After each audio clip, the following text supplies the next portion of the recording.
파워쉘은요, 명령어 셀 및 스크립팅 언어로 구성된 자동화 프레임워크라고 하는데요. 어떤 것을 의미하는지 실제 윈도우 화면에서 알아보도록 하겠습니다. 자, 윈도우 화면에서요, 왼쪽에 시작에 가면요, 설정에 가게 되면요, 네트워크 및 인터넷을 클릭을 합니다. 그리고 아래 어댑터 옵션을 변경을 클릭을 하면요, 지금 OS에 있는 네트워크 6개가 나오게 됩니다. 이것이 네트워크 아답터 현황인데요. 자, 이렇게 윈도우에서 그래픽 환경으로 네트워크 아답터에 들어갔습니다.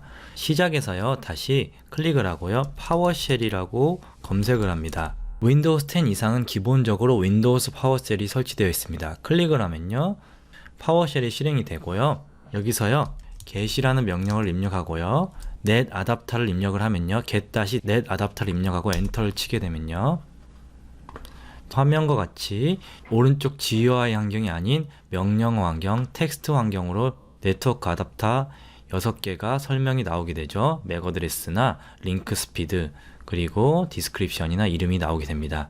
이렇게 get adapter라는 명령어를 통해서 네트워크 아답터 목록을 받고요. 이전에는요, GUI 환경을 통해서 마우스로 여러 번 클릭을 해서 이 환경이 들어갔습니다.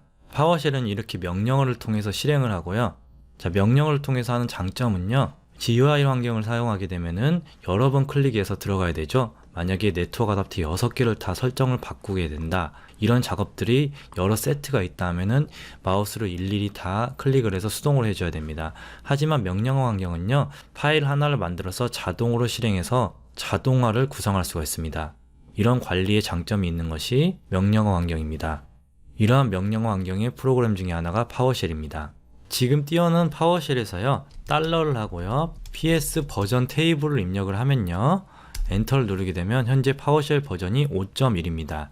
자, 윈도우스 파워쉘이라고 상단에 나오죠. 윈도우에서만 실행되는 5.1 버전의 파워쉘입니다. 윈도우스 10 이상에는 기본적으로 설치가 되어 있고요. 저희는 실습을 위해서요, 윈도우스 파워쉘이 아닌 파워쉘 코어 최신 버전을 설치해 보도록 하겠습니다. 구글 창에서 파워쉘을 입력을 하고 엔터를 누르게 되면요, 제일 상단에 MS 사이트가 있습니다. 파워쉘이라는 사이트가 있는데요, 클릭을 해서 들어가게 되면요, 왼쪽에 보면은 설치라는 메뉴가 있습니다. 설치를 클릭하게 되면요, 그리고 개요를 클릭하게 되면 조금 전에 버전은요, 윈도우스 파워쉘이니까 윈도우에서만 실행되는 파워쉘입니다. 그런데 다른 버전인 파워쉘 코어가 있습니다. 파워쉘 코어 버전은 윈도우스나 리눅스, 맥OS, ARM의 멀티 플랫폼에 적용할 수가 있습니다. 여러분 중에 리눅스나 맥OS를 사용하는 분도 설치를 해서 사용할 수가 있습니다. 가장 최신 버전의 파워쉘을 설치하도록 하겠습니다. 왼쪽에서 윈도우스의 파워쉘 설치를 클릭을 하고요, 그 다음에 쭉 내려서요, 설치 프로그램 패키지 다운로드에 설치라는 링크가 있습니다. 클릭을 하면은 GitHub으로 이동을 합니다. 자, GitHub에서요, 설치 파일을 다운로드 받을 수가 있습니다. 아래로 쭉 내려주면요, OS 버전별로 있고요. 자, 윈도우스 사용자인 경우 윈도우스 x64 MSI 파일을 받아줍니다. 클릭을 해서 다운로드 받습니다. 파일을 다 받았으면요, 파일을 클릭을 해서 설치를 해주겠습니다. 넥스트를 눌러주고요, 넥스트를 눌러주고, 그 다음 넥스트를 누르고 인스톨을 합니다. 설치가 완료되었으면요, 피니쉬를 눌러주겠습니다. 자, 윈도우스 시작창에서요, 파워쉘을 다시 검색을 하면요, 기존에 설치된 윈도우스 파워쉘과 새로 설치된 파워쉘 7이 나옵니다. 두 개를 다 실행을 해주겠는데요. 자, 실행을 하는 방법은요, 윈도우스 파워쉘을 오른쪽 마우스를 누르고 관리자 권한으로 실행을 해주도록 하겠습니다. 그리고 또 파워쉘 7을요, 오른쪽 마우스를 누르고 관리자 권한으로 실행해 주도록 하겠습니다.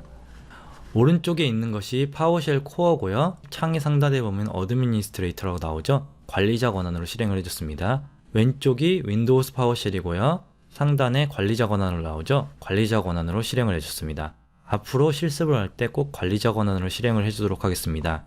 이유는요, 관리자 권한이 아닌 경우에 실행이 안 되는 스크립트들이 있습니다. 그렇기 때문에 관리자 권한으로 해서 실습을 하도록 하겠습니다. 파워쉘 코어를 설치해줬고요, 앞으로 이것으로 실습을 할 텐데요, 한 가지 더 해줘야 될 것이 있습니다.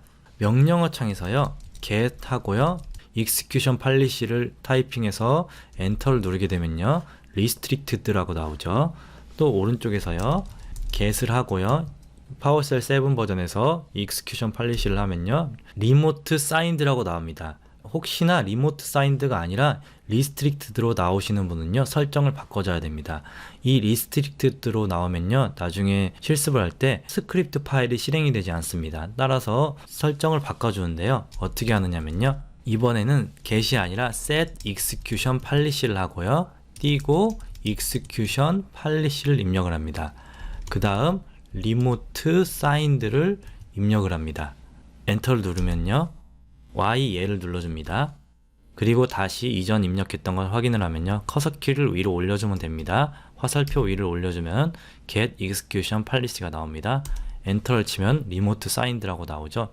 혹시 파워쉘 7에서도 remote signed라고 안 나와 있으면요, set execution policy를 하고요, 다시 execution policy를 하고 띄고 remote signed를 입력을 해주고 엔터를 눌러줘서요, remote signed로 바꿔줘야 됩니다. get execution policy를 엔터를 치면 remote signed라고 나오죠. 이 상태에서 실습을 하도록 하겠습니다. 왼쪽에 파워쉘은 닫고요, 파워쉘 7으로 실습을 하겠습니다. 자, 실습을 할 때요, 그냥 윈도우스 파워쉘로 해도 되고요, 파워쉘 7으로 해도 동일한 명령어가 입력이 되니까요, 어느 것으로 해도 상관은 없습니다. 그리고요, 파워쉘 창에서요, 왼쪽 상단에 파워쉘 아이콘을 클릭을 하면요, 메뉴에 속성이 있습니다. 속성에서요, 옵션들이 있고요, 글꼴이나 레이아웃 색 등을 바꿀 수가 있습니다. 자, 실습을 위해서 저희는 크기를 24포인트로 바꿔주도록 하겠습니다. 그리고 옵션에서 커서 크기도 보통으로 바꿔주도록 하겠습니다. 확인을 눌러주겠습니다. 이렇게 해서 실습 환경이 준비가 완료가 되었습니다.